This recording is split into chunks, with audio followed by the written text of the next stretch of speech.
இதில் இன்றைக்கி என்னென்ன விஷயங்கள் பார்க்க போகிறோம் அப்படின்னு பார்த்தீங்கன்னா, 3வது பாட்டில் யாஜூஜ் மாஜூஜுடைய வெளிப்படுதலுக்கும் இஸ்ரேலுக்குமான அந்த தொடர்பை பற்றி சொல்லிட்டு இருந்தோம். அப்போ அது வந்து கொஞ்சம் பெண்டிங் இருந்தது. அதோடைய அந்த சம்பவத்தை வந்து இன்றைக்கி முழுசாக பார்த்துடலாம்.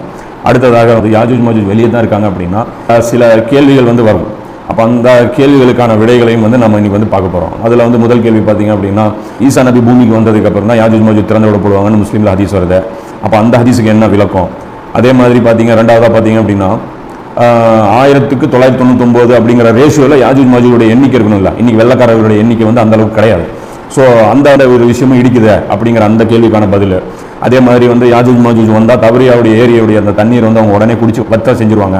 ஏன்னா அதில் முதல் அணியினர் கடந்து கடைசி அணியினர் கடக்கும்போது என்ன ஆயிரும், அந்த ஏரியில் தண்ணியே இருக்காது அப்படின்னு சொல்லி வருமே. அந்த முன்னறிவிப்பு வந்து இன்னும் நடக்கலையே அப்படிங்கிற அந்த கேள்விக்கான பதில். அப்போ அதே மாதிரி இன்னொரு என்ன கேள்வி வருது அப்படின்னு பார்த்தீங்கன்னா, மறுமை நாள் வந்து சம்பந்தமான அந்த பெரிய அடையாளங்களை பொறுத்த வரைக்கும் ஒன்று நடந்தது அப்படின்னா உடனே அடுத்தடுத்து நடக்கும் அப்படின்னு சொல்லி சொல்கிறாங்க. அப்போ அந்த அடிப்படையில் இருக்கும்போது யாஜூஜ் மாஜூஜ் வந்து இவ்வளோ நீண்ட காலகட்டமாகியும் இன்னும் ஏன் அடுத்தடுத்த நிகழ்வுகள் நடக்கலை அப்படிங்கிற இது மாதிரியான இந்த சந்தேகங்களுக்கு விளக்கமாக இந்த தொகுப்பை வந்து முழுசாக நம்ம வந்து கொண்டு வருவோம். இன்ஷா அல்லாஹ் ஃபுல்லாக வந்து இந்த வீடியோ வந்து பாருங்கள். சுருக்கமாக இது வரைக்கும் என்ன முன்னாடி பார்த்தோம் அப்படிங்கிறத சொல்லிட்டு அதுக்கப்புறம் அது சென்ற பகுதியுடைய தொடர்ச்சி வந்து நம்ம கண்டினியூ பண்ணுவோம். என்ன பார்த்தோம் அப்படின்னு பார்த்தீங்கன்னா, யாஜூஜ் மாஜூஜுடைய வருகை பற்றி ஆலிம்கள் மத்தியில் 2 விதமான கருத்துக்கள் வைக்கப்படுது. ஒரு சாரார் யாஜூஜ் மாஜூஜ் இன்னும் திறந்து விடப்படலை, அவங்க வந்து இன்னும் ஈசா நபி வந்ததுக்கு அப்புறம் தான் திறந்து விடப்படுவாங்க, இப்போ வந்து அவங்க அடைச்சி வைக்கப்பட்டிருக்காங்க, யாருமே அவங்கள வந்து தொடர்பு கொள்ள முடியாது, வெளி ஊடகத்தோடு அவங்களுக்கு வந்து எந்த தொடர்பும் கிடையாது, அவங்க வந்து மலை ஏற முடியாத ஒரு அமைப்பில் வந்து அவங்க படைக்கப்பட்டிருக்காங்க அப்படின்னு சொல்லி சொல்கிறாங்க. அதே மாதிரி இன்னொரு சாரார் வந்து இல்லை, அவங்க வந்து திறந்து விடப்பட்டு ரொம்ப நாள் ஆயிடுச்சு, நபி ஸல்லல்லாஹு அலைஹி வஸல்லம் காலத்திலேயே அவங்களுடைய திறந்து விடப்படுதல் படிப்படியாக நடந்துருச்சு அப்படின்னு சொல்லி சொல்கிறாங்க. அவங்க வந்து சாதாரண ஒரு மனிதர்கள், நம்மளை மாதிரி ஒரு மனிதர்கள் தான் அப்படிங்கிறது சொல்கிறாங்க. அப்போ இந்த 2 சாரார் சொல்லக்கூடிய விஷயங்களை தான் கடந்த 2-3 பாகங்களில் வந்து இதை வந்து நம்ம பார்த்துருந்தோம். அதாவது இந்த 2 சாராரில் முதல் சாரார் சொல்கிறாங்களா, யாஜூஜ் மாஜூஜ் அடைத்து வைக்கப்பட்டிருக்காங்க, அவங்க வந்து வெளி உலகத்தோட தொடர்பு இல்லை அப்படின்னு. ஸோ அது சம்பந்தமாக இயல்பாக எழக்கூடிய சந்தேகம், அதாவது நியாயமான சந்தேகங்கள். அதை நம்ம எந்த சந்தேகம் எழுப்பினாலும் அவர்களிடத்துல வந்து எந்த ஒரு பதிலும் வந்து இல்லை. அந்த பதிலுக்கு என்ன அவங்க சொல்கிறாங்க அப்படின்னா, இது வந்து இந்த ஈமான் சார்ந்த விஷயம், இதை வந்து நீங்கள் நம்பணும் அப்படின்னு சொல்லி நம்மளை வந்து ஆஃப் பண்ணி விட்டுறாங்க. அதே சமயத்தில் 2வது சாரார் பார்த்தீங்க அப்படின்னா, குர்ஆன் ஹதீஸை வச்சு அவங்க வந்து அடுக்கடுக்கான விளக்கங்களை வந்து அவங்க வந்து தராங்க. அப்போ 2வது சாரார் பார்த்தீங்க அப்படின்னா, யாஜூஜ் மாஜூஜுங்கிறவங்க வந்து ஒரு மனித இனத்தில் ஒரு வகை ஜீனை சார்ந்தவர்கள், அதாவது இந்த வெள்ளை நிறத்தை கொண்ட அந்த மக்களை குறிக்கும் ஒரு வார்த்தையாக தான் பயன்படுத்தப்பட்டிருக்கு குர்ஆன் ஹதீஸில் அப்படிங்கிறத வந்து அவங்க நிறுவுறாங்க. அதில் இன்னும் குறிப்பாக சொல்ல போனால் நூஹ் அலைஹிஸ்ஸலாமுடைய வம்சத்திலிருந்து வந்த ஒரு மக்கள் தான் அவங்க நம்மளை போன்ற மனிதர்கள் தான். அவங்க வந்து உயரம் ஏற தெரியாதவங்களோ அந்த மாதிரி ஒரு விசித்திரமான படைப்போ இல்லை குள்ள மனிதர்களோ கிடையாது அப்படிங்கிறதையும் வந்து அவங்க வந்து குறிப்பிடுறாங்க. இந்த குள்ள மனிதருங்கிற அந்த விஷயத்தை பொறுத்த வரைக்கும் இந்த இடத்துல ஒரு குறிப்பு நம்ம சொல்லிக்கிறோம். என்னன்னா, உதாரணத்துக்கு நீங்கள் இந்த ரஹமத் பதிப்பகத்திலிருந்து அல்பிதாயா வன்னிஹாயாங்கிற அந்த வரலாற்று நூலை வந்து அவங்க வந்து மொழிபெயர்த்து வச்சிருக்காங்க. அப்போ அந்த வரலாற்று நூலில் கூட பார்த்தீங்கன்னா அதில் வந்து முற்கால மக்கள் வரலாறு அப்படின்னு சொல்லிட்டு ஒன்று குறிப்பிட்டிருக்காங்க. அதில் யாஜூஜ் மாஜூஜ் சம்மந்தப்பட்ட அந்த வரலாற்றை வந்து அவங்க கொண்டு வரும்போது அவங்க என்ன சொல்கிறாங்க அப்படின்னா, அந்த குள்ள மனிதர்கள் அவர்கள் ஒரு ஜான் தான் இருப்பாங்க, அவங்க வந்து ஒரு விசித்திரமான அமைப்பில் படைக்கப்பட்டிருப்பாங்க, ஒரு காதை வந்து படுக்கையாக விரிச்சு காதில் சுருண்டு அவங்க படுத்துக்குவாங்கன்னு சொல்லி வரக்கூடிய செய்திகள் எல்லாமே பலவீனமான செய்திகள், அது வந்து நம்பத்தகுந்த செய்திகள் இல்லை அப்படிங்கிறது அதிலே குறிப்பிட்டிருக்காங்க. இதைவே பார்த்தீங்கன்னா பிஜே மாதிரியான அறிஞர்கள் கூட வந்து இதைத்தான் சொல்கிறாங்க. குர்ஆன் ஹதீஸ் அடிப்படையில் ஆய்வு செய்யக்கூடிய ஆலிம்கள் எல்லாருமே என்ன சொல்கிறாங்க அப்படின்னா, அந்த சம்பந்தமாக வரக்கூடிய ஹதீஸ்கள் எல்லாமே பலவீனம் அப்படின்றாங்க. ஸோ அதில் வந்து யாருக்கும் வந்து மாற்று கருத்து இல்லை. அதாவது அவங்க குள்ள மனிதர்கள் குள்ளையாக இருப்பாங்க அப்படிங்கிறதுல யாருக்கும் உடன்பாடு கிடையாது, அது பொய்யான செய்திங்கிறதுல எந்த ஒரு மாற்று கருத்தும் கிடையாது. ஸோ இப்போ பிரச்சனை என்ன அப்படின்னு பார்த்தீங்கன்னா, அவங்க அடைச்சு வைக்கப்பட்டிருக்காங்களா அப்படிங்கிறது தான் பிரச்சனை. ஆனால் குர்ஆன்லையும் ஹதீஸ்லையும் எங்கேயுமே அவர்கள் அடைத்து வைக்கப்பட்டிருக்கிறார்கள் அல்லது மறைத்து வைக்கப்பட்டிருக்கிறார்கள் என்கிற பொருள் கொள்ளும் விதமாக வார்த்தை பிரயோகமே கிடையாது. இது நாமளா தவறாத்தான் விளங்கி இருக்கோமே தவிர மற்றது கிடையாது அப்படிங்கிறது 2வது தரப்பை சேர்ந்த ஆலிம்களுடைய வாதமா இருக்குது. அந்த வாதம் வந்து பாத்தீங்கன்னா நியாயமானதாகவும் இருக்குது. அதற்கு வந்து அவங்க ஏராளமான ஆதாரங்களையும் அவங்க குறிப்பிடுறாங்க. இன்னும் கடந்த அந்த பாகத்தில் பார்த்தீங்க அப்படின்னா நம்ம என்னென்ன குறிப்பிட்டிருந்தோம் அப்படின்னா, துல்கர்னைன்ங்கிறவர் யாரு, அந்த துல்கர்னைனை வந்து நம்ம அடையாளம் கண்டுபிடிச்சாலே யாஜூஜ் மாஜூஜ் யாருங்கிறத நம்ம வந்து கண்டுபிடிச்சிட முடியும். அதாவது 4 விஷயம் யாருக்கு பொருந்ததோ அவர் தான் துல்கர்னைன். அதாவது துல்கர்னைன்கிற பேர் பொருந்தணும், இல்லது அந்த சிஃபத்தை கொண்ட ஒரு பேரா அவருக்கு இருக்கணும். 2வது பார்த்தீங்க அப்படின்னா, குர்ஆன் சொல்லக்கூடிய அந்த அடையாளங்களோ பொருந்தக்கூடிய அந்த நிலப்பரப்புகளை அவர் ஆட்சி செஞ்சிருக்கணும். 3வது பார்த்தீங்க அப்படின்னா, யாஜூஜ் மாஜூஜ் கூட்டத்தாருக்கு எதிராக ஒரு தடுப்பு சுவர் வந்து அவர் கட்டியிருக்கணும். 4வது பார்த்தீங்கன்னா, அல்லாஹ் அவரோட பேசியிருக்கணும். இப்போ இந்த 4 எவிடன்ஸும் யாருக்கு பொருந்ததோ அவர் தான் துல்கர்னைன்னு சொல்லி நம்ம சொல்லியிருந்தோம். இந்த 4மே பார்த்தீங்கன்னா இந்த சைரஸ் த கிரேட்டுங்கிற அந்த மன்னருக்கு வந்து பொருந்துறதை வந்து நாம வந்து கடந்த வீடியோவில் அதை வந்து ஆதாரப்பூர்வமாக சொல்லியிருந்தோம். ஸோ இந்த அடிப்படையில் வச்சு பார்க்கும்போது அந்த தடுக்கப்பட்ட மக்கள் யாரு அப்படிங்கிறது, யாஜூஜ் மாஜூஜ் யாருங்கிறது நம்ம வந்து ஈஸியாக விளங்கிக்க முடியுங்கிறது நம்ம வந்து சொல்லியிருந்தோம்.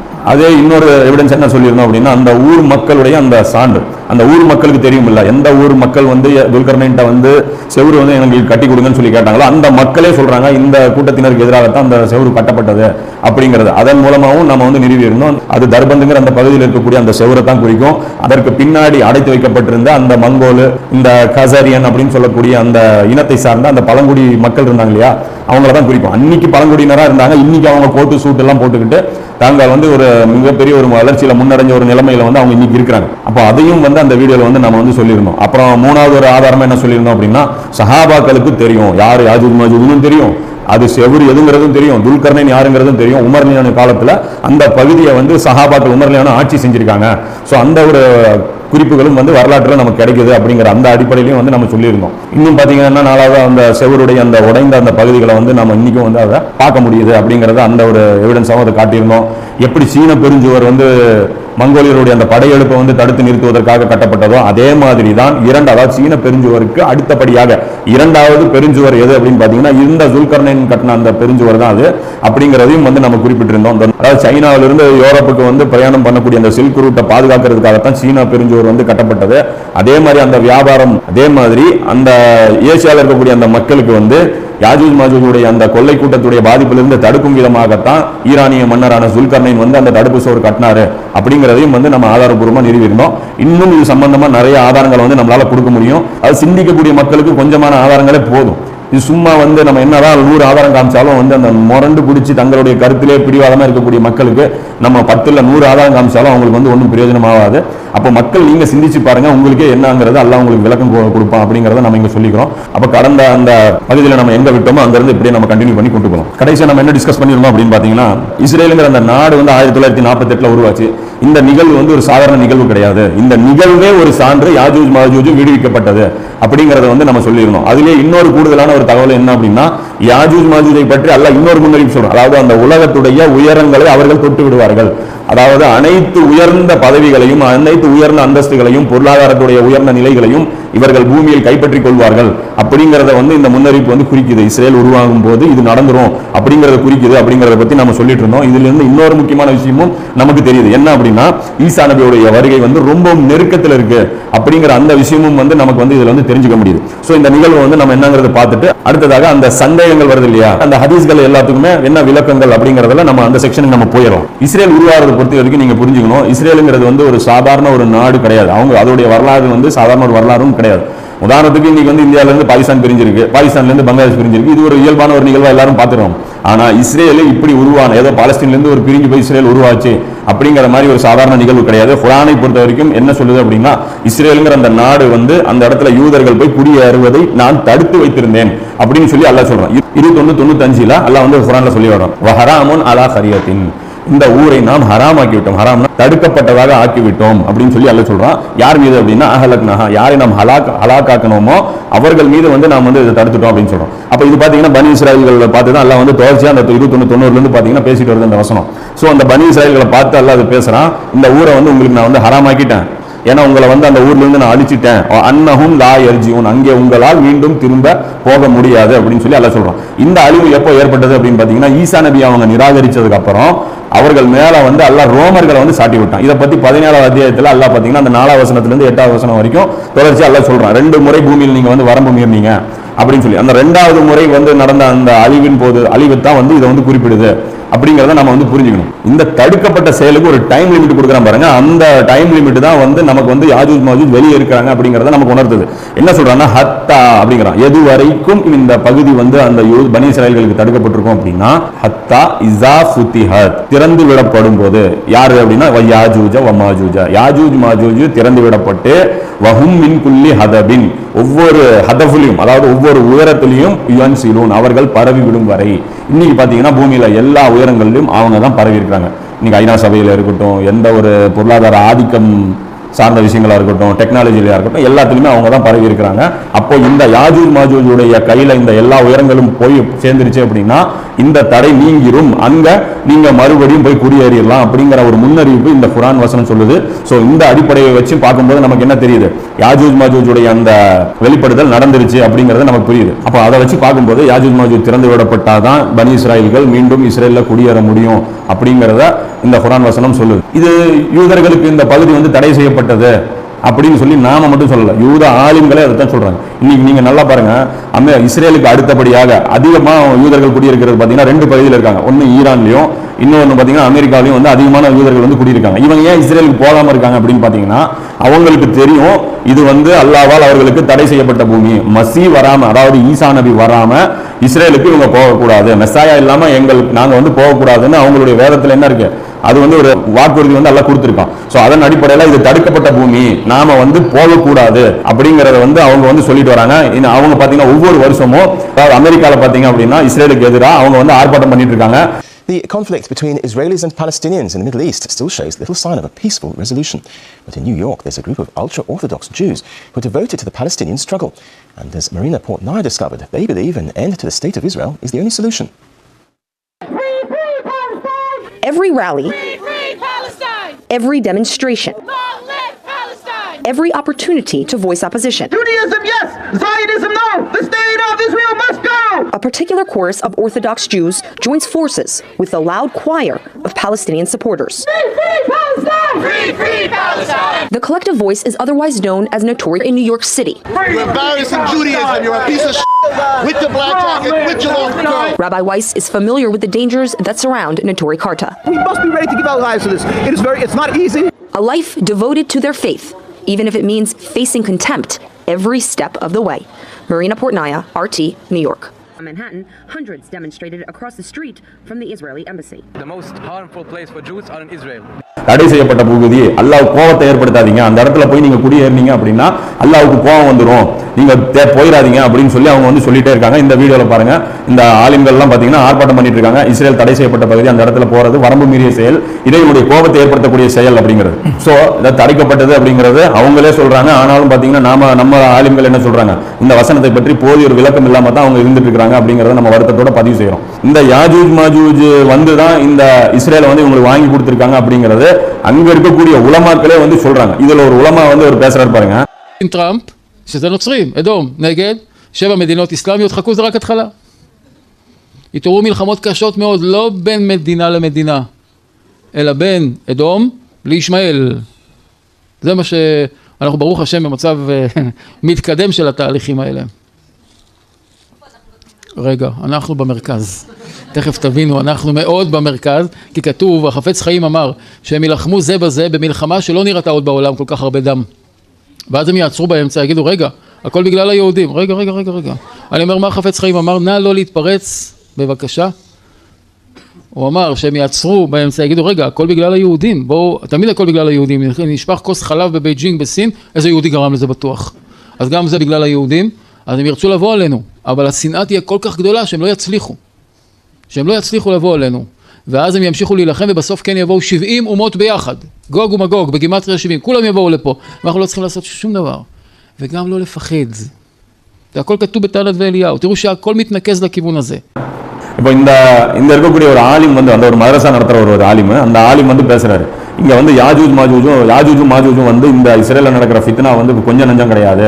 இவங்க வந்து ஒவ்வொரு அட்டூழியமா இவங்க பண்ணிட்டு சுத்திட்டு இருக்காங்க. இவங்களுடைய அட்டூழியத்துலாம் பழி யார் மேல வருதுன்னா எங்க யூதர்கள் மேல பழி வருது. அதாவது சைனால ஒரு டம்ளர் பால் கொட்டி போச்சுன்னா கூட என்ன சொல்றாங்க, யூதன் தான் காரணம். இப்ப இன்னைக்கு நம்ம வந்து ஜெனரலா பேசுறோம்ல, யூத கைக்கூலி, யூதர்களுடைய சூழ்ச்சி, யூத சதின்ட்டு. அது அவர் என்ன சொல்றாரு அப்படின்னா, நாங்க எங்கப்பா சதி பண்றதெல்லாம் வந்து இந்த யாஜூஜ் மாஜூஜ் கூட்டத்தினர் தான் அப்படின்னு சொல்லி இவங்க வந்து சொல்றாங்க. இங்க இருக்கக்கூடிய அந்த ரத்தத்தை ஓட்டக்கூடிய அந்த வேலையை பண்றது யாரு, இந்த யாஜூஜ் மாஜூஜ் தான் அப்படிங்கிறாங்க. அதாவது யாஜூஜ் மாஜூஜ் யூத மதத்தை வந்து அடாப்ட் பண்ணிட்டாங்க. அதை அவங்க வந்து யூதர்களுக்கு சப்போர்ட் பண்றதே இருக்காங்க. நல்ல யூதர்கள் வந்து அந்த சப்போர்ட்டை வந்து விரும்புறதில்ல, அவங்க வெறுக்கிறாங்க அப்படிங்கிறதும் புரியுது. அப்ப இதுல இருந்து நமக்கு என்ன தெரியுது அப்படின்னா, யாஜூஜ் மாஜூஜ் வந்து தான் பனி இஸ்ராயேல்களை வந்து இந்த இடத்துல கொடியமர்த்தி இருக்காங்க அப்படிங்கிறது எல்லாருமே ஒத்துக்கிறாங்க. இன்னைக்கும் முஸ்லிம்கள் மட்டும் பாத்தீங்கன்னா இந்த விஷயத்துல அறியாமலே இருக்காங்க. உண்மையிலே நம்ம இந்த பூமியில வந்து பாத்தீங்கன்னா இருக்கவே நடந்தது, இப்போ நடந்துட்டு இருக்கிறது, அடுத்தது நடக்க போறது, 3 காலத்துடைய அறிவு கொண்ட மக்களாக யார் இருக்கணும்னு பாத்தீங்கன்னா முஸ்லிம்கள் இருக்கணும். ஏன்னா அல்லாஹ்வுடைய தொடர்பு கொண்ட ஒரே உம்மத்தா நாம இன்னைக்கு இருக்கோம். வஹீயுடைய அந்த அறிவு கொண்ட மக்களா நாம இன்னைக்கு இருக்கோம். ஆனா இன்னைக்கு நம்மளுடைய நிலைமை எப்படி இருக்குன்னா, மத்தவங்களுக்கு தெரியற விஷயம் கூட நமக்கு தெரிய மாட்டேங்குது. எல்லாத்துலயும் நம்ம கடைசியா இருக்கிறோம். எல்லாரும் முதல்ல கண்டுபிடிச்சிடறாங்க, நாம ரொம்ப பின்னாடி தான் அந்த விஷயத்தை ரியலைஸ் பண்றோம். இப்ப கூட என்ன பண்றாங்க, ஒத்துக்க மாட்டேங்கிறாங்க, முரண்டு பிடிக்கிறாங்க. எவ்வளவு சான்றுகள் நம்ம கொண்டு வந்து காமிச்சாலும் அதுல வந்து ஒரு ஹதீஸுடைய ஒரு வார்த்தையை பிடிச்சிக்கிட்டு இல்ல ஏதோ ஒரு ஆலிமுடைய விளக்கத்தை வச்சுக்கிட்டு எல்லா சான்றுகளையும் நிராகரிக்கக்கூடிய அந்த போக்கை வந்து முஸ்லிம்கள் கையாளுறாங்க. எவ்வளவு ஒரு மோசமான சூழ்நிலை நம்ம இருக்கிறோம் அப்படிங்கிறதையும் இதன் மூலமா நீங்க வந்து தெரிஞ்சுக்கணும். இந்த இஸ்ரேலுடைய குடியேற்றத்தை பொறுத்த வரைக்கும் இன்னொரு முக்கியமான விஷயம் இருக்கு. அதாவது ஒரு கணக்கு வந்து தீர்க்கப்பட வேண்டியது இருக்கு. அதாவது பனி இஸ்ராயல்கள் வந்து ஈசா நபியை நிராகரிச்சாங்க இல்லையா, அந்த நிராகரிப்புக்கு அவர்கள் இன்னும் விலை தர வேண்டியது இருக்கு. அதனால தான் அந்த புகாரி முஸ்லிம்ல எல்லாம் ஹதீஸ் வரும் பாருங்க, ஒவ்வொரு யூதனையும் வந்து ஈசா நபி வந்து கொள்வாரு, ஒரு கல்லுக்கு பின்னாடி போய் ஒளிஞ்சுக்கிட்டா கூட அந்த கல்லு பேசும், அந்த மரத்துக்கு பின்னாடி போய் ஒளிஞ்சு விட்டா கூட அந்த மரம் பேசும், ஆனா கற்கத்துங்கிற மரம் மட்டும் வந்து காட்டி கொடுக்காது, ஏன்னா அது யூதனுடைய மரம் தான். அந்த பிரபலமான ஹதீஸ் நம்ம எல்லாரும் அதை கேள்விப்பட்டிருப்போம். அந்த சம்பவம் நடப்பதற்கு தோதான ஒரு சூழ்நிலையை இப்போ இவங்க உருவாக்கிட்டு இருக்காங்க யாஜூஜ் மாஜூஜ். அதாவது இப்ப இஸ்ரேல்ல போய் எல்லாரும் குடியேறினா தானே அந்த நிகழ்வுகள் நடக்கும். ஈசா நபி போய் உலகம் பூரா தேடி தேடி யூதர்களை கொல்றதுக்கு பதிலாக யூதர்கள் எல்லாரையுமே ஒரே இடத்துல அசம்பிள் பண்ணி கொண்டு வந்து யார் கொடுத்துருவா, இந்த யாஜூஜ் மாஜூஜ். அவங்கள அறியாமலே யூதர்களுக்கு நல்லது செய்யறன்னு நினைச்சிட்டு அவங்க என்ன பண்றாங்க, யூதர்களுக்கு கெட்டதை அவங்க செஞ்சுட்டு இருக்காங்க. அப்ப ஈசா நபியுடைய வேலை வந்து இவங்க என்ன பண்ண போறாங்க, சுலபமாக்க போறாங்க. ஒரே பகுதியில கொண்டு வந்து யூதர்கள் எல்லாரையுமே அசம்பிள் பண்றாங்க. அசம்பிள் பண்ண உடனே என்ன நடந்துரும், ஈசா நபியுடைய வருகை நடந்துரும். அப்படிங்கறத நம்ம இந்த சம்பவம் மூலமா நம்ம வந்து புரிஞ்சுக்க முடியும். அதே இந்த 2195 அப்புறம் பாத்தீங்கன்னா தொடர்ச்சியா அந்த வசனங்கள்ல இந்த சம்பவங்களை பத்தி ஈசா நபியுடைய வருகை பத்தி அப்படியே தொடர்ச்சியா வரும் பாருங்க. எப்படின்னா, எந்த ஊரை நாம் அழித்து விட்டோமோ அந்த ஊருக்கு திரும்பவும் வருவது சாத்தியமில்லை. யாருக்கு, பனி இஸ்ராயல்களுக்கு. எதுவரை எனில் யாஜூஜ் மாஜூஜ் திறக்கப்பட்டு ஒவ்வொரு உயரத்திலும் பரவிவிடும் வரை, அதாவது ஒவ்வொரு உயரத்திலும் அவங்க கேப்சர் பண்ணதுக்கு அப்புறம், அப்போது உண்மையான வாக்குறுதி அப்போது நெருக்கத்தில் இருக்கும். இந்த இடத்துல வாக்குறுதிங்கிறது என்ன, யாரை குறிக்கும் அப்படின்னா ஈசா நபியை குறிக்கும். 43:61 பாத்தீங்கன்னா அல்லாஹ் சொல்றான், நிச்சயமாக அவர் ஈசா மறுமை நாளின் அத்தாட்சி ஆவார். ஆகவே நிச்சயமாக இந்த விஷயத்தில் நீங்கள் சந்தேகப்பட வேண்டாம், மேலும் என்னையே பின்பற்றுங்கள் அப்படின்னு சொல்லி 43:61 அல்லாஹ் சொல்றான். அப்போ ஈசா நபி ஒரு மறுமை நாள் ஒரு அத்தாட்சி அப்படின்னு, அப்ப அந்த அத்தாட்சிங்கிற அந்த வாக்குறுதி நெருக்கத்தில் இருக்கும் அப்படின்னு சொல்லி அல்லாஹ் அந்த யூதர்களுடைய அந்த குடியேற்றம் வரும்போது ஈசா நபியோட வருகை என்ன இருக்கும், நெருக்கத்தில் இருக்கும் அப்படின்னு சொல்லி அல்லாஹ் சொல்றான். யூதர்களை பொறுத்த வரைக்கும் ஈசா நபியை வந்து அவங்க நபியாவே ஏத்துக்கல. அதாவது ஃபர்ஸ்ட் வருகை கூட அவங்க நம்பல. கிறிஸ்தவர்கள் வந்து முதல் வருகையை நம்பிட்டாங்க, மேல உயர்த்தப்பட்டாரு அப்படிங்கறது அவங்க நம்பல, சிலுவையில் அறையப்பட்டாங்க அப்படின்னு சொல்றாங்க. ஆனா யூதர்களுடைய நிலைமை பொறுத்த வரைக்கும் தெரிஞ்சுங்க, அவர்களுடைய முதல் வருகையை அவங்க என்ன சொல்றாங்க, வரல அப்படிங்கிறாங்க. மசாயா அப்படிங்கிற ஒருத்தர் யூதர்களுக்கு வாக்களிக்கப்பட்டிருந்தாங்க. அப்ப அந்த மசாயா இன்னும் வரல அப்படின்னு அவங்க நம்பிட்டு இருக்காங்க. அதை பத்தி ஒரு யூத ஆலிம் கிட்ட ஒருத்தர் கேட்கிறார், இவர் வந்து ஈசா நபி தான் மசாயா, ஆனா நீங்க மசாயா இல்லைன்னு சொல்றீங்க, எந்த அடிப்படை வச்சு நீங்க இவர் மசாயா இல்லைன்னு சொல்றீங்க அப்படின்னு கேட்டதுக்கு அவர் சொல்றாரு, மசாயான்னு அவர் இருந்தா கண்டிப்பா அவர் முழு உலகத்தையும் ஆட்சி பண்ணிருக்கணும், ஆனா அவர் என்ன பண்ணல, ஆட்சி பண்ணல. சோ அவர் மசாயாங்கிறது இல்லைங்கிறதுக்கு இதுவே சான்று அப்படின்னு சொல்லி சொல்றாங்க.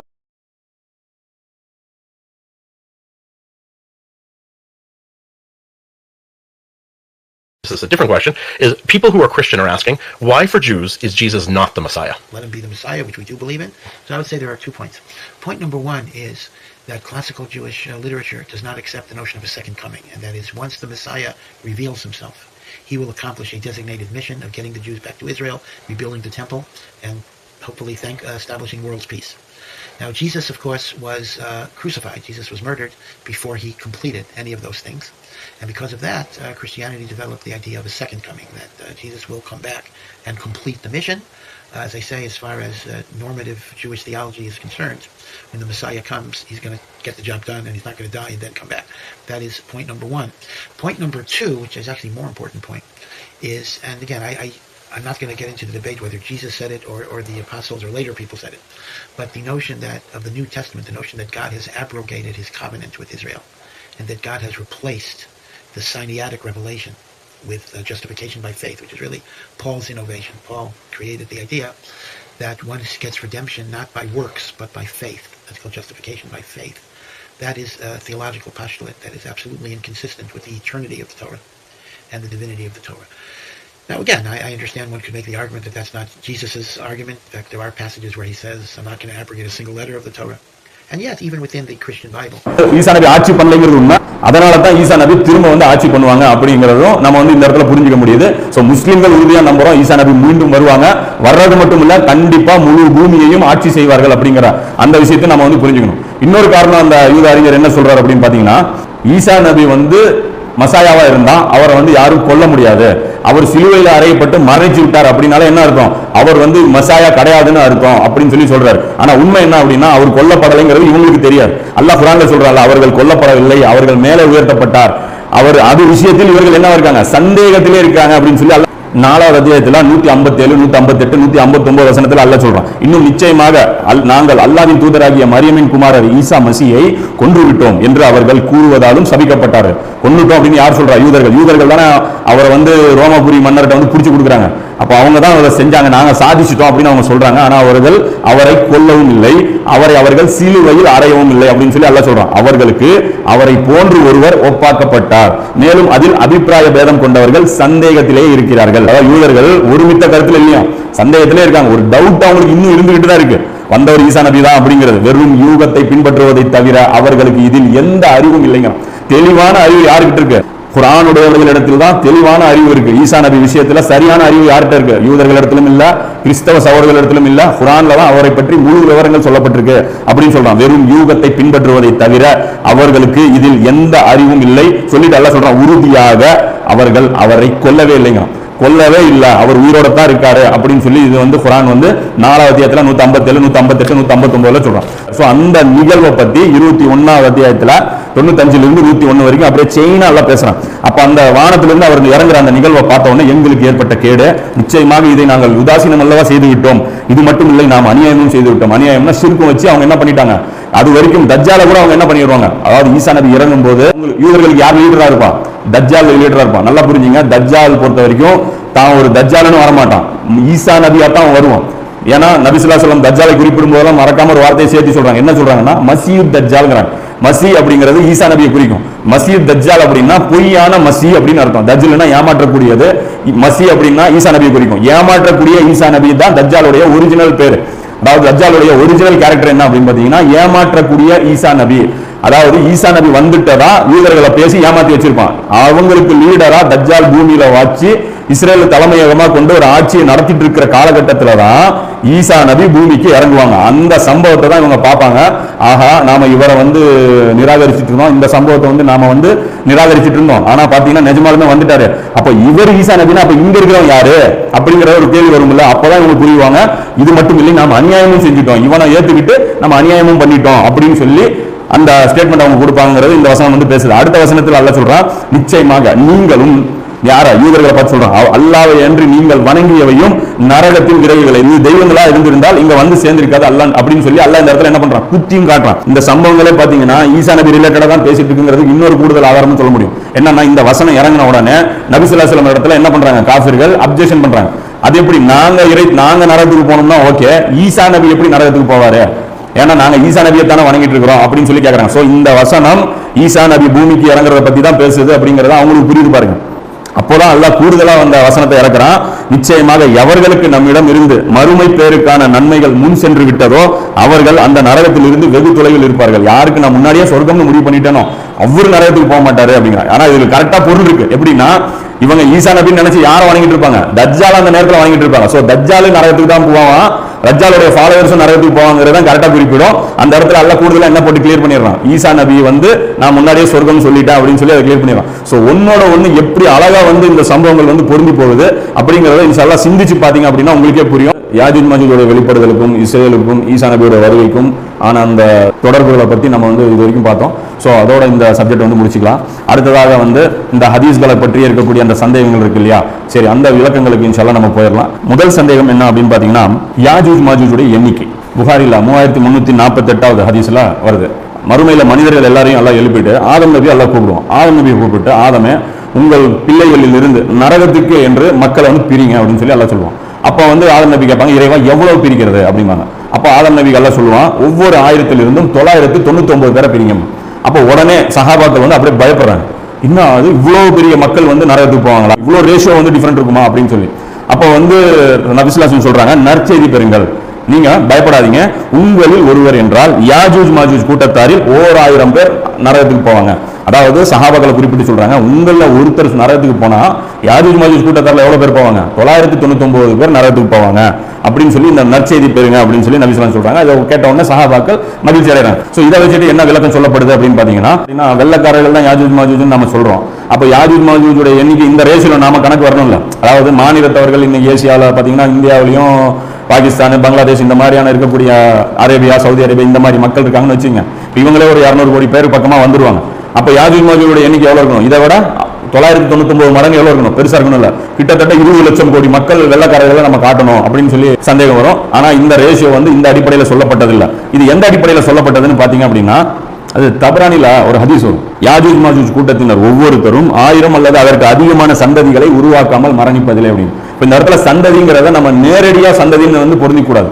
உதாரணத்துக்கு ஷைத்தானை யாரெல்லாம் பின்பற்றினாங்களோ அவங்க எல்லாம் யார் ஆயிடுவாங்க, ஷைத்தானுடைய வாரிசுகளா ஆயிடுவாங்க. இன்னொரு ஹதீஸும் பிரபலமா சொல்லப்படும் இல்ல, ஆலிம்கள் நபிமார்களுடைய சந்ததி வாரிசுகள் அப்படின்னு சொல்லி சொல்றாங்க. அப்ப எல்லா ஆலிம்களும் வந்து ரசூலுல்லாஹ்வுடைய அந்த வம்சத்திலிருந்து வந்தவங்களா கிடையாது. சோ எந்த அடிப்படையில வாரிசுங்கிறது அந்த ஹதீஸ்லயும் விளக்கம் இருக்கு. அதாவது நபிமார்கள் தீனாரையோ திர்ஹத்தையோ விட்டு செல்லவில்லை, கல்வியை தான் விட்டு சென்றார்கள். சோ நபிமார்கள் செஞ்ச அந்த கல்வி பணியை செய்யக்கூடியவர்கள் யாரா இருந்தாலும் அவங்க யாரு, நபிமார்களுடைய வாரிசுகள். இன்னைக்கு வந்து குர்ஆனுக்காக யாராவது ஒருத்தர் சேவை பண்ணா அவர் யாரு, முஹம்மது ஸல்லல்லாஹு அலைஹி வஸல்லம் அவங்களுடைய வாரிசா கருதப்படுவாங்க. சோ அதே மாதிரி யாஜூஜ் மாஜூஜ் கூட்டத்தினரை போன்ற ஒரு வாழ்க்கை முறை, அவர்களுடைய கலாச்சாரத்தை யார் பின்பற்றுவார்களோ அவர்கள் யாராக கருதப்படுவாங்க, யாஜூஜ் மாஜூஜாகவே தான் கருதப்படுவாங்க. இன்னொரு ஹதீஸும் நபி ஸல்லல்லாஹு அலைஹி வஸல்லம் சொல்றாங்க இல்லையா, யார் பிற மதத்துடைய கலாச்சாரத்தை பின்பற்றுவாரோ அவர் அந்த மதத்தை சார்ந்தவராகவே கருதப்படுவார் என்று. அப்ப இன்னைக்கு இருக்கக்கூடிய இந்த செக்யூலர் சிஸ்டம் இருக்குல்ல, மதச்சார்பற்ற ஒரு வாழ்க்கை முறை வந்து இன்னைக்கு வந்து உலக நாடுகள் அனைத்தும் அங்கீகாரம் பண்ணிருச்சுல. முஸ்லிம் நாடுகள் கூட என்ன பின்பற்றுது, மதச்சார்பற்ற கொள்கையை தான் பின்பற்றுது. சவுதி அரேபியா முதற்கொண்டு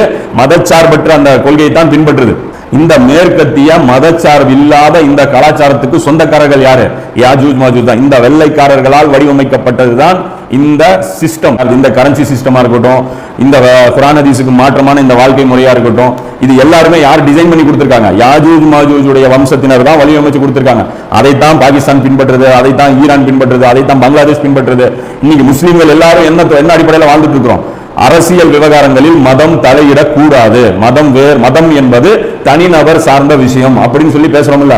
இன்னைக்கு பாத்தீங்கன்னா ஒரு கிறிஸ்தவர் கூட என்ன பண்ணுவாரு, ஞாயிற்றுக்கிழமை மட்டும் சர்ச்சுக்கு போவாரு, மீதி அவருடைய வாழ்க்கை எப்படிப்பட்டதா இருக்கும், செக்யூலரா இருக்கும். இன்னைக்கு ஒரு முஸ்லீம் என்ன பண்ணுவாரு, தொழுகை பள்ளியாசல் போவாரு, பள்ளியாசல் வெளியே அவருடைய வாழ்க்கை எப்படி இருக்கும், யாஜூஜ் மாஜூஜ் எப்படி வாழ சொல்றாங்களோ அப்படிதான் அவங்களும் வாழ்வாங்க. மத சார்பு இல்லாத ஒரு அரசியல் சித்தாந்தத்தையும் பொருளாதார சித்தாந்தத்தையும் சமூக கட்டமைப்பையும் வச்சு யார் வாழ்ந்துட்டு இருக்காங்களோ இவர்கள் எல்லாருமே யாஜூஜ் மாஜூஜுடைய சிஸ்டத்துல வாழ்ந்துட்டு இருக்கிறவங்க. சோ இந்த அடிப்படையை புரிஞ்சுக்கிட்டோம் அப்படின்னா அந்த 1999 என்னங்கிற அந்த ரேஷியோ வந்து நமக்கு புரிஞ்சிடும். அதே சஹாபாக்கள் எடுத்துங்க, சஹாபாக்கள் சொந்த தனிநபர் வாழ்க்கையில அல்லாஹ்வுடைய கட்டளைகளை பின்பற்றினாங்க, குடும்ப வாழ்க்கையில அல்லாஹ்வுடைய கட்டளைகளை பின்பற்றினாங்க, பொருளாதார சட்டங்கள்ல அல்லாஹ்வுடைய கட்டளையை பின்பற்றினாங்க, அரசியல் விவகாரங்கள்ல அல்லாஹ்வுடைய கட்டளைகளை பின்பற்றினாங்க. தங்களுடைய வாழ்க்கையில எல்லா விஷயங்களையும் என்ன பண்ணாங்க, அல்லாஹ்வுடைய புறத்திலிருந்து வந்த செய்திகளை தான் பின்பற்றினாங்க.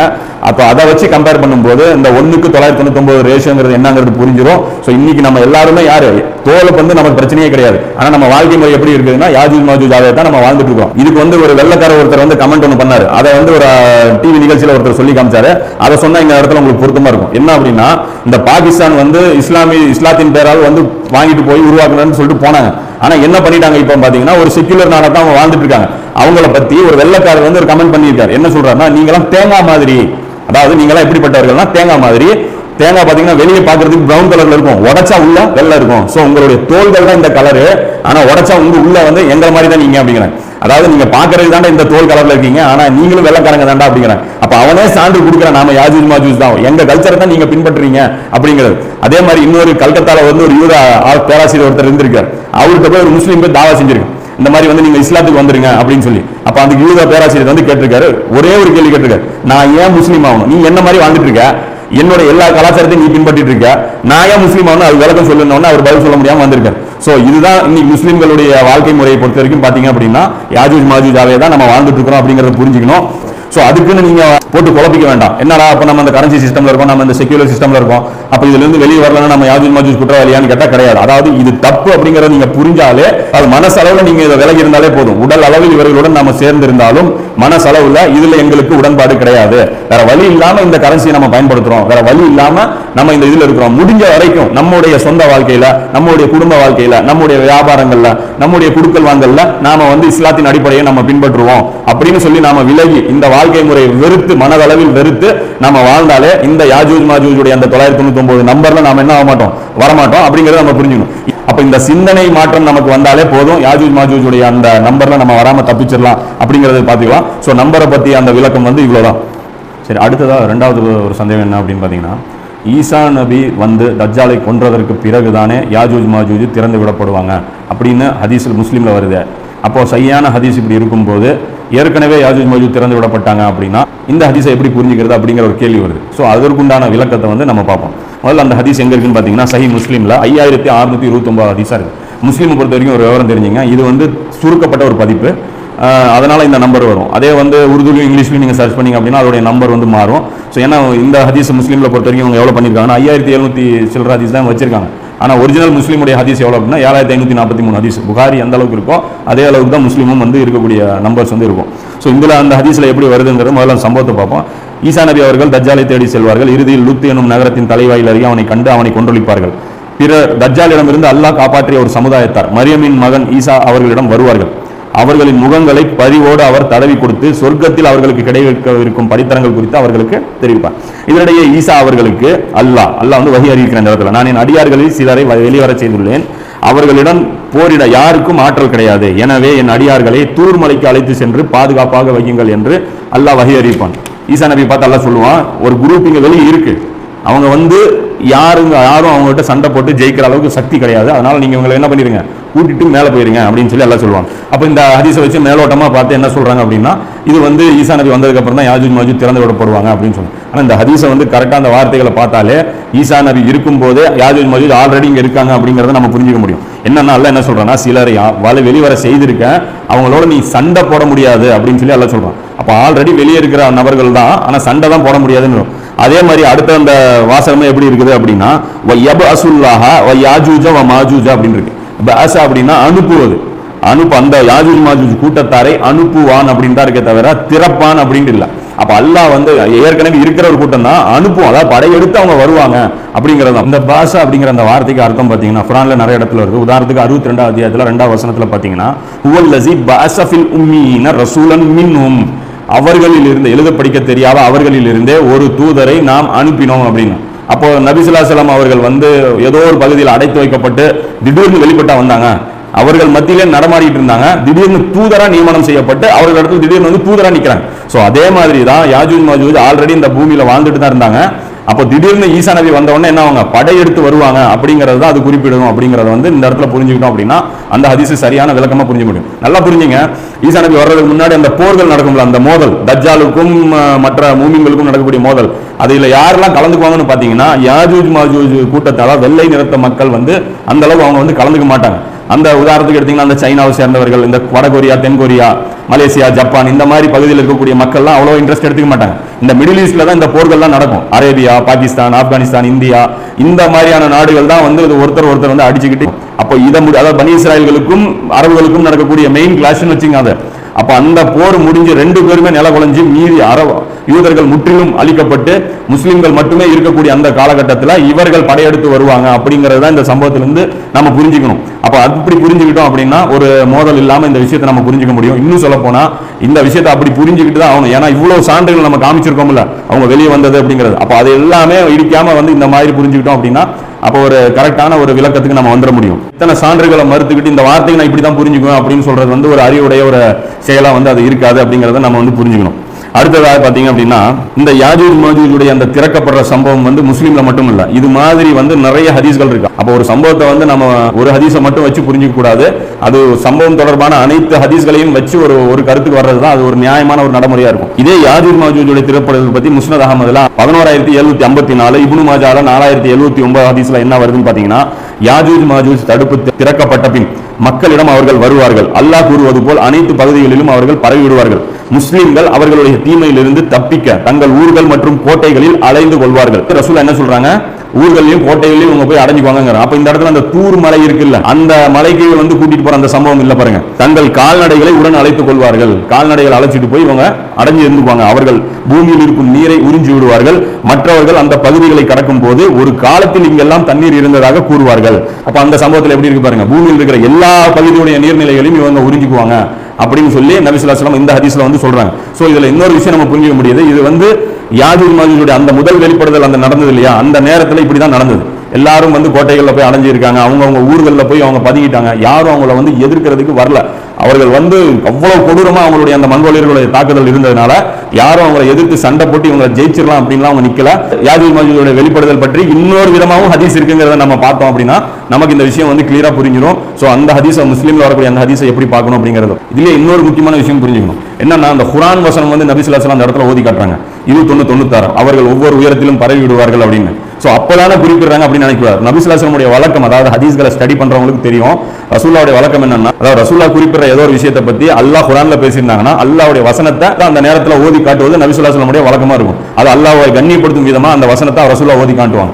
அதுக்கு அந்த நேரத்துல தான் அந்த வசனம் இறங்கிச்சு அப்படின்னு பொருள் எடுத்துக்கூடாது, அந்த நேரத்துல தான் அது நிறைவேறும் அப்படிங்கிறதும் பொருள் எடுத்துக்கூடாது. அப்போ யாஜூஜ் மாஜூஜை பத்தி ரசூலுல்லாஹ் எப்போ பேசினாலும் குர்ஆன்ல வரக்கூடிய அந்த வசனத்தை ஓதுவது வழக்கம். அப்போ ஈசா நபியை பத்தி அந்த இடத்துல குறிப்பிடும் போது அந்த வசனத்தை நபி ஸல்லல்லாஹு அலைஹி வஸல்லம் ஓதி காட்டுறாங்க. அதே வந்து இந்த ஹதீஸ்லயும் பாருங்க அதே வசனத்தை ஓதி காட்டுறாங்க. ஆனா இந்த இடத்துல ஈசா நபியை பத்தி சொல்லப்படவே இல்லை.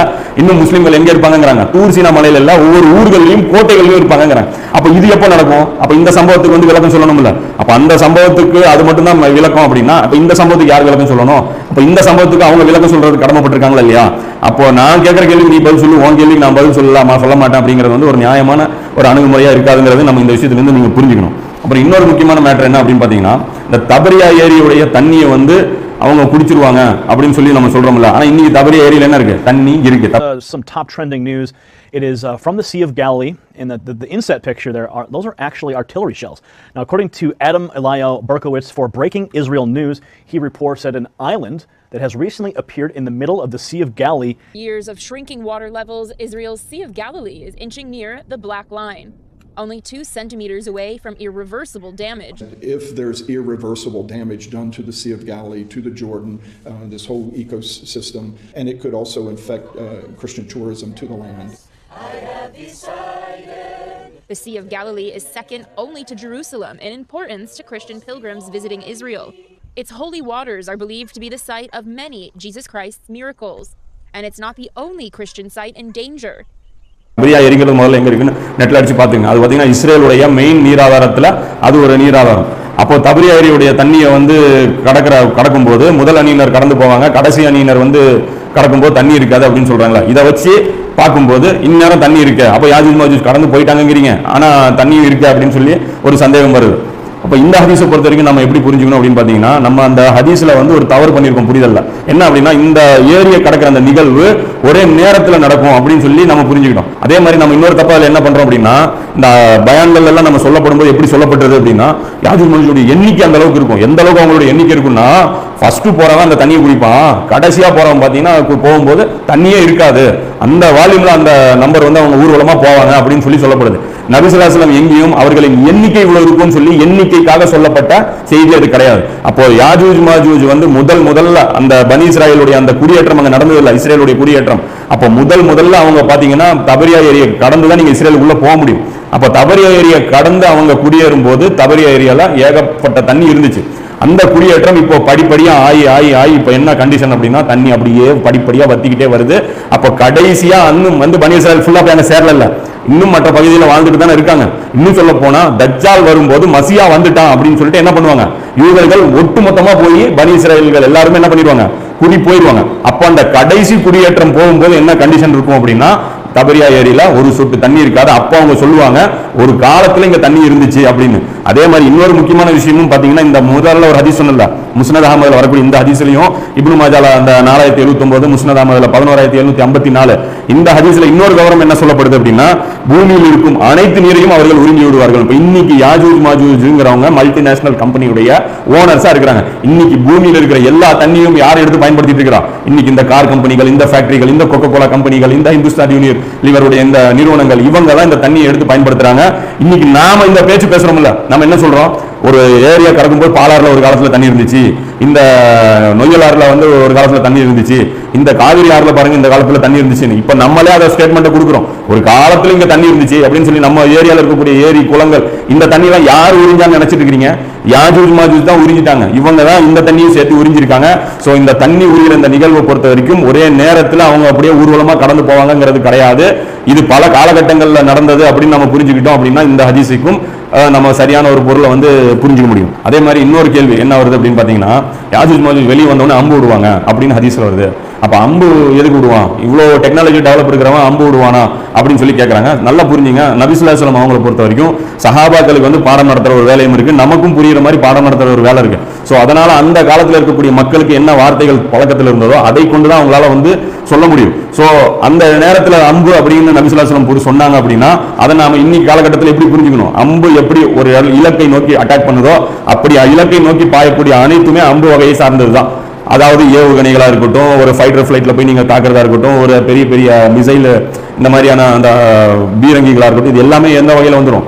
அம்பு வகையிலே அது வந்துடும். ஸோ அந்த அம்பு அப்படிங்கிறது வந்து ஏவுகணை அப்படின்னு நீங்க எடுத்துக்கிட்டீங்க அப்படின்னா அது வந்து பொருத்தமாயிரும். அடுத்ததா பாத்தீங்கன்னா அவங்க அம்புகளை பயன்படுத்துவாங்கிறது ஏவுகணைகளை பயன்படுத்துவாங்க அப்படிங்கறத பொறுத்துக்கிட்டீங்க அப்படின்னா அது வந்து கிளியர் ஆயிரும். அடுத்ததா வானத்துக்கு அனுப்புவாங்க அப்படின்னு இருக்குது, அது என்ன குறிக்கும் அப்படின்னு பாத்தீங்கன்னா, இது வரைக்கும் யாரும் சண்டை போடாத ஒரு தளத்துல அவங்க சண்டை போடுவாங்க அப்படிங்கிற அந்த பொருளை புரிஞ்சுக்கிட்டோம் அப்படின்னா அது வந்து கிளியர் ஆயிரும். எந்த தளம் அப்படின்னா, இது வரைக்கும் பாருங்க பூமியில தான் மனிதர்கள் சண்டை போட்டு பழக்கம்.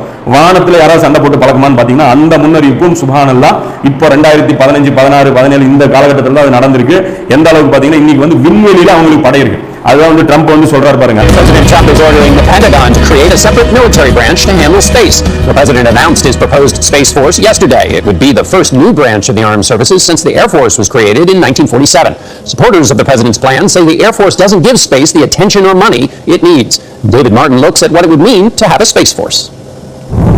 The Air Force plans to conduct 50 space launches this year and already operates 77 satellites on orbit, including these GPS satellites which guide everything from high-tech weapons to everyday drivers. Nearly 4 services just for space. We are going to have the Air Force and we are going to have the Space Force. The American way of war depends on space, which is why potential adversaries like Russia and China have developed anti-satellite weapons, a threat brought home in 2007 when China created this vast debris field by shooting down one of its own weather satellites. General John Hyten, the overall commander of U.S. Space Forces, says Commander-in-Chief has spoken, although Congress will have the final say. For CBS This Morning, David Martin at the Pentagon. And we'll see whether Congress actually moves forward. Trump என்ன சொல்றாருன்னா, we have Air Force, we have Space Force அப்படிங்கிற, எங்ககிட்ட வான்வெளி தாக்குதலும் இருக்கு, விண்வெளி படையும் இருக்கு அப்படிங்கிறாங்க. இப்போ இன்னைக்கு என்ன அளவுக்கு ஆயிப்போச்சுன்னா, மேல வந்து எல்லா நாடுகளும் சேட்டலைட்களை நிறுத்தி வச்சிருக்கு. இன்டர்நெட்டுக்கான சர்வர்கள் எல்லாமே மேல இருந்து தான் சப்ளை செய்யப்பட்டிருக்கு. இப்போ ஒரு நாட்டை வந்து நீங்க வந்து பலவீனப்படுத்தணும் அப்படின்னா கீழே தாக்குதல் பண்றது எந்த அளவுக்கு முக்கியமாயிருச்சோ அதே அளவுக்கு அவங்களுடைய சேட்டலைட்டை நீங்க அடிச்சீங்கனாலும் அந்த நாட்டுக்கு மிகப்பெரிய ஒரு இழப்பு ஏற்படும். அரசே முடங்கி போயிடும். தகவல் பரிமாற்றம் இல்லாம அரசே முற்றிலும் முடங்கி போயிடும். அப்போ இதற்காக ஒவ்வொரு நாடுகளும் இப்ப என்ன ஆயிட்டு இருக்கு, தயாராயிட்டு இருக்கு. அப்போ யாஜூஜ் மாஜூஜுடைய காலகட்டத்தில் என்ன நடக்கும் அப்படின்னா இந்த விண்வெளி போரும் நடக்கும் அப்படிங்கறத நபி ஸல்லல்லாஹு அலைஹி வஸல்லம் குறிக்கும் விதமா தான் அவன் வானத்துல அம்பு விடுவாங்க, அது வந்து ரத்தம் தேய்த்து எல்லாம் திருப்பி அனுப்புவோம் அப்படிங்கறத நபி ஸல்லல்லாஹு அலைஹி வஸல்லம் சொல்றாங்கன்னு புரிஞ்சுக்கிட்டோம் அப்படின்னா அதற்கு முன்னான விளக்கமும் நம்ம கிளியர் ஆயிரும். இன்னைக்கு சமீபத்தில் இப்போ மோடி கூட அறிவிச்சார்ல, நாம கூட வந்து விண்வெளியில ஒரு இலக்கை நோக்கி அளிக்கக்கூடிய விதமாக எங்ககிட்ட ஏவுகணை இருக்குன்னு, அப்ப அந்த அம்புகளை தான் அதை குறிக்கும் அப்படிங்கறத புரிஞ்சுக்கிட்டோம்னா அதுவும் நடந்து முடிஞ்சிருச்சு அப்படிங்கறத நம்ம அழகா புரிய முடியும். கடைசியா இன்னொரு முக்கியமான விஷயமும் புரிஞ்சுங்க, யாஜூஜ் மாஜூஜ் வெளியே வந்த பிறகும் ரொட்டீன் லைஃபுக்கு ஒரு பாதிப்பும் வராதுன்னு நபி ஸல்லல்லாஹு அலைஹி வஸல்லம் சொல்லியிருக்காங்க. 1593 ஹதீஸா சஹீஹுல் புகாரில இருக்கு. நபி ஸல்லல்லாஹு சொல்றாங்க, யாஜூஜ் மாஜூஜ் வெளியே வந்த பிறகும் ஹஜ் மற்றும் உம்ரா நடந்து கொண்டு தான் இருக்கும் அப்படிங்கிறாங்க. அப்ப ஹஜ் உம்ராங்கிறது சாதாரணமா நடந்துட்டு இருக்கும் அப்படிங்கிறாங்க. அப்ப இந்த ஹதீஸை வச்சு பார்க்கும்போது நமக்கு என்ன தெரியுது, யாஜூஜ் மாஜூஜ் வெளியே வந்ததுக்கு அப்புறமும் நிலைமை சாதாரணமா தான் இருக்கும் அப்படிங்கிறது. அதே ஈசா நபி வந்ததுக்கு அப்புறம் தான் யாஜூஜ் மாஜூஜ் திறந்து விடப்படுவாங்க அப்படின்னா அப்போ எல்லாரும் தூர்மலையில் நின்றுட்டு இருக்கும் போது கீழே யாஜூஜ் மாஜூஜ் திறந்து விடப்பட்டிருக்கும் போது ஹஜ் உம்ரா எப்படி செய்ய முடியும்? ஹஜ் உம்ராக்கு ஒரு ஆள் கூட கீழே இறங்க மாட்டாங்கன்னு தான் அந்த ஹதீஸ்ல இருக்கு. அப்போ அந்த ஹதீஸ்ல படியே பாத்தீங்க அப்படின்னா அப்ப ஹஜ் உம்ரா செய்யறது வந்து நடக்காம போகும் இல்லையா? அப்போ அது முன்னாடியே திறந்து விடப்படுவதை நம்ம ஏற்றுக்கொண்டா மட்டும்தான் இந்த ஹதீஸும் வந்து நமக்கு வந்து விளங்கும். இன்னும் சொல்ல போனா இன்னும் கொஞ்சம் நாள்ல பாருங்க ஹஜ்ஜும் உம்ராவும் என்ன ஆயிரும், தடை செய்யப்பட்டுரும். ஏன் அப்படின்னா உலகப்போர், 3ஆம் உலகப்போர் மிடில் ஈஸ்ட்ல தொடங்கிருச்சு அப்படின்னா பிளைட் எல்லாம் அங்க பறக்காது. பிளைட் இல்லாம யாரும், அதுவும் இல்லாம அந்த ஹஜ் உம்ராவுக்கு யாருமே போக முடியாது. பிராணிகள் காபத்துல்லாஹ்ல சுத்தக்கூடிய நிலைமைக்கு வந்துடும். மிருகங்கள் மட்டுமே அங்க சுத்திட்டு இருக்கும் அப்படின்னு சொல்லி ஒரு ஹதீஸ் புகாரில கூட வரும். அப்ப அந்த ஒரு ஸ்டேஜுக்கு வந்து அது வந்துடும் அப்படிங்கறத நம்ம புரிஞ்சுக்கணும். சோ மறுமை நாளுடைய முன்னறிவிப்புகளை பொறுத்த வரைக்கும் நம்ம வந்து கொஞ்சம் கவனமா சிந்திச்சு ஆழமா புரிஞ்சா மட்டும்தான் புரியுமே தவிர மற்றபடி வந்து அது ஒரு மேலோட்டமா நம்ம வந்து ஒரு சில விஷயங்களை வச்சுக்கிட்டு நம்ம வந்து யாரு சொல்றதும் கேட்காம நம்ம அப்படியே நிராகரிச்சுட்டு போறது ஒரு சரியான போக்கா இருக்காதுங்கிறத நம்ம கவனத்தில் எடுத்துக்கணும். அடுத்ததா ஒரு முக்கியமான விஷயம் என்ன அப்படின்னா, யாஜூஜ் மாஜூஜ் திறந்து வரப்படுறது மறுமை நாளுடைய பெரிய அடையாளங்கள்ல, அதாவது 10 அடையாளங்கள்ல ஒண்ணு. அந்த அடையாளங்களை பத்தி நபி ஸல்லல்லாஹு அலைஹி வஸல்லம் குறிப்பிடும்போது என்ன சொல்றாங்க அப்படின்னா, ஒண்ணு வந்ததுன்னா அப்படியே தொடர்ச்சியா சங்கிலி தொடரா வந்துகிட்டே இருக்கும். ஒரு முத்து மாலை அவிழ்ந்து விழுந்தா எப்படி ஒவ்வொன்றும் சரசரன்னு உழுவுமோ அது மாதிரி ஒவ்வொரு நிகழ்வுகளும் சரசரன்னு வரும் அப்படின்னு சொல்லி நபி ஸல்லல்லாஹு அலைஹி வஸல்லம் சொல்றாங்க. ஆனா நாம என்ன சொல்றோம், யாஜூஜ் மாஜூஜ் கிட்டத்தட்ட ஒரு 1000 வருடமா இந்த பூமியில இருக்காங்கிறோம். அப்ப இவ்வளவு கேப்ல இருக்குமா அப்படின்னு சொல்லி ஒரு கேள்வி வந்து வருது. அப்ப இந்த ஹதீஸை நம்ம என்ன விளக்கம் சொல்றோம் அப்படின்னா, நபி ஸல்லல்லாஹு அலைஹி வஸல்லம் இந்த ஒரு விஷயத்துக்கு மட்டுமா அப்படி சொல்லியிருக்கிறாங்க. அதே புகாரில எடுத்தீங்கன்னா 4936, 5301, 6503 ஹதீஸ்ல நபி ஸல்லல்லாஹு அலைஹி வஸல்லம் சொல்றாங்க, நானும் மறுமை நாளும் இப்படி 2 விரல்களை போன்று வந்திருக்கோங்க. அப்ப இந்த விரலுக்கு எவ்வளவு பக்கம் இருக்கு. அப்ப ரசூலா வந்த மறுமை நாள் வந்துருச்சா? அப்ப 1400 வருஷம் ஆயிருச்சுல்ல.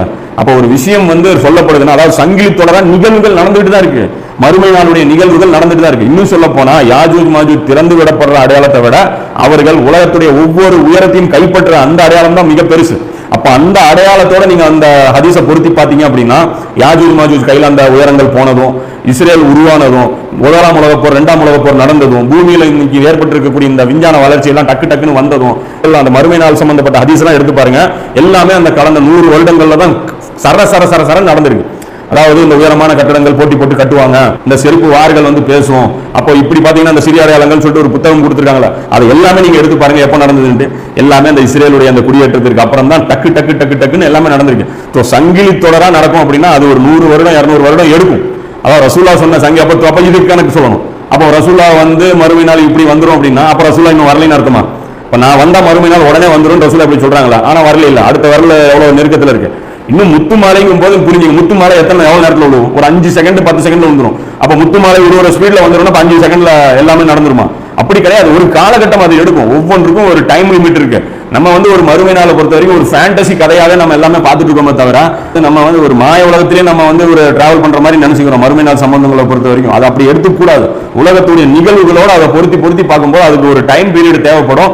ஆனாலும் வேகமா இது நடந்துட்டு இருக்கு. இதுக்கு முன்னாடி நடந்த காலகட்டங்களை விட இன்னைக்கு பாத்தீங்கன்னா அடுத்தடுத்த அந்த காய் நகர்த்தல்கள் பாத்தீங்கன்னா இந்த உலகம் வந்து மறுமை நோக்கி வேகமா இயங்கிட்டு இருக்கு. ஆனா நாம தான் பார்க்க மாட்டேங்கிறோம். இந்த அப்சர்வ் பண்ணாதான் அந்த விஷயங்கள்லாம் நமக்கு புரியுமே தவிர, நாம அப்சர்வ் பண்ணாம இருந்துகிட்டு எதுவுமே நடக்கல எல்லாம் கரெக்டா போயிட்டு இருக்குது அப்படின்னு நினைச்சோம்னா அது நமக்கு தான் வந்து தெரியாம போகுமே தவிர நடக்கிறது நடந்துகிட்டு தான் இருக்கும். சோ அவ்வளவுதான் இது சம்பந்தமான விளக்கங்கள். இதுல இன்னும் சந்தேகங்கள் இருந்தது அப்படின்னா என்னுடைய மெயில் ஐடிக்கு வந்து நீங்க சந்தேகங்களை கொடுங்க. அதாவது விதண்டாவாதமான கேள்விகள் இல்லாம நியாயமா எழக்கூடிய எந்த ஒரு சந்தேகமா இருந்தாலும் இன்ஷா அல்லாஹ் நாம வந்து அதை கிளியர் பண்றதுக்கு உண்டான முயற்சி எடுப்போம். அல்லாஹ் ஒவ்வொரு விஷயத்தையும் தெளிவாக புரியக்கூடிய ஆற்றலை அல்லாஹ் உங்களுக்கும் எனக்கும் தந்தருவானாக.